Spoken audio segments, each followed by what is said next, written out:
to beat him. As we check in with the title standings, and you see the top 5 separated by just 9 points, and Ollie Rowland, who has not won a race but finds himself at the top of the standings, he's way down there in 17th position, and of all the circuits you wouldn't want an issue in qualifying. I think Monaco is probably ahead on the list, and then it would be this place. Yeah, you're right. Not so easy to overtake here. And then has this race been won from pole? It's lights out, and we're underway once again in Budapest with a great start for Pierre Gasly, and immediately it's a Prima 1-2 with Giovinazzi getting the jump. Sorokin falling down the order, racing his teammate, and here comes Nato up to 5th. Up from 5th to 3rd. Terrific start for Norman Nato as they make their way through the opening corners of the racetrack. So once again we go back to the start of this race, where it was a poor initial getaway for Sorokin. Giovinazzi immediately up into 2nd position as the rest of the field joining them down into turn 1, and immediately a Prima 1-2. He tried Nato on the outside to attack Giovinazzi. He remained there, but opened the line. Giovinazzi on the exit of turn 1 in perfectly way, and he forced Nato to release. Just an absolute nightmare, and just didn't get away at all, did he? Sergei Sorokin in the ART. Here's his teammate appearing, and it's so close. You see a bit of a lock-up and a nervy moment there for Nobuharu Matsushita. Final corner as we go on to lap 2 with Pierre Gasly 1.6 seconds in the lead, then Giovinazzi, Nato, Sorokin, Peak, and here's King with the tyre advantage at this stage of the race, trying to make a move on Raffaele Marcello. That is the battle for 7th position. King is in 8th, and then rounding out the points-paying positions, Malia and Evans. Sorokin, and I thought Sorokin may have come in to the pits there and just done the opposite. So you still see the problem of the rain there, and it's Jimmy Eriksson with a move on Latifi now. Both guys with DRS. Eriksson with a good run off the final corner. Latifi getting it all swapped over.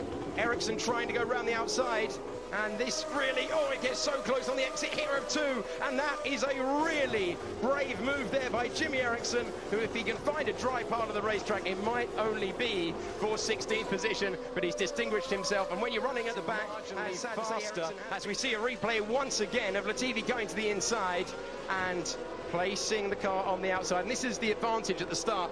The outside line becomes the inside as you head down to turn 2. Trouble, and in front we see there Markelov trying to go round the outside of Kirchhoff. Eriksson has made the move on De Jong in front, and Kirchhoff having to go super defensive at this stage. We know how good Markelov is on that soft tyre. We saw it in Monaco, and he is so much more comfortable, as you can see by the lap time graphic on your screen.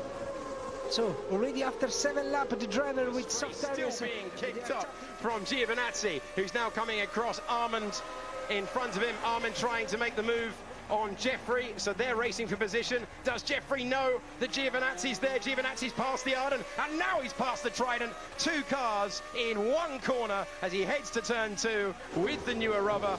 Absolutely masterful stuff from the Italian.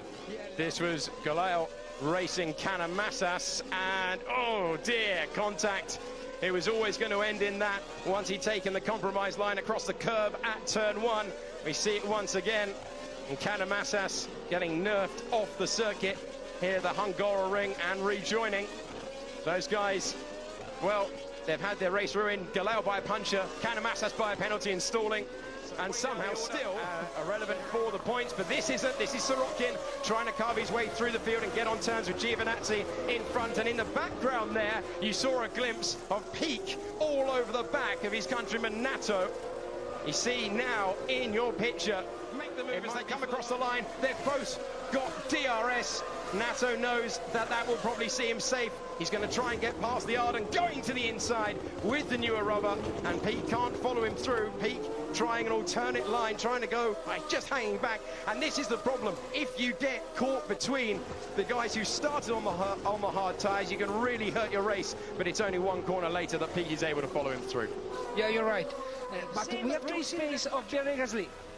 So this was Nato going down the inside of the Arden of Jeffrey. making it work. A routine of the race. So Lynn with a little bit of balance, but he knows he's got Jimmy Eriksson waiting, and Malia really beginning to hold this pack up. Can Giotto make the move, dive into the inside, but he's locked up. Is he going to get it slowed down? No, I think Malia is going to get him back on the exit, and will that open the door for Alex Lynn? Yes, it will. So a difficult start to this race for Giotto, and he's lost a position there for what is third on the road at the moment. So maybe it's not enough, 24 seconds. Here is Artem Markelov going past Nabil Jeffrey, who has never appeared more in a GP2 race broadcast, but sadly, because he's been overtaken time and time again. He's a rookie in the field, though he is learning his way in that. So I wonder if he'll be able to keep that position. Pete to the inside, trying to go past Norman Nato, and he's just about trying to hang on to it, but Nato's wise to it. They're side by side as they head down to 2. We see this so often around this circuit, but the outside line becoming the inside line. Nato's not going to want to give that up. Nothing between them at all, and Peak brilliantly makes the move to go. Oh, check it out. The problem with Giotto, he lost one wheel. Maybe it's this one. Yeah, he's crossing the fast lane. That is dangerous. It's so easily done, and you saw the panic from the mechanics there as they noticed that it had gone into the fast lane. Only one man on a wheel, of course, and an enormous moment.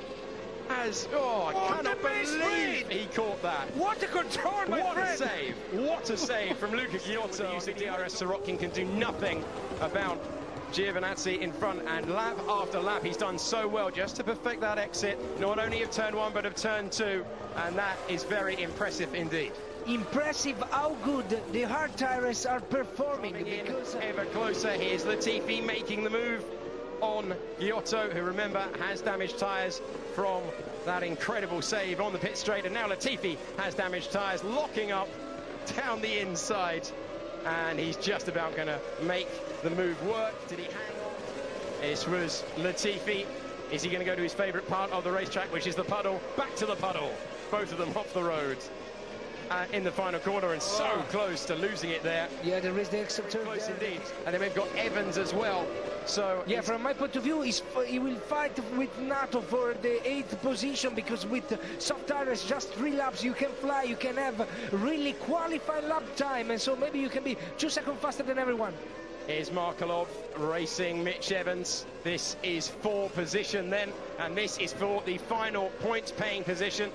I told you the former teammates were close on the racetrack, and Markelov giving a big squeeze to his former teammate. Appears to be exactly the case. He started from pole position, and after hearing for 1,000 days about how he hadn't won a race, he's now going to win 2 consecutively. Pierre Gasly brilliantly wins in Budapest. It's another Prima 1-2 with Giovinazzi in second, and Sergei Sorokin gets himself back on the podium as he was in both races this time last year. Raffaele Marcello making the alternate strategy work.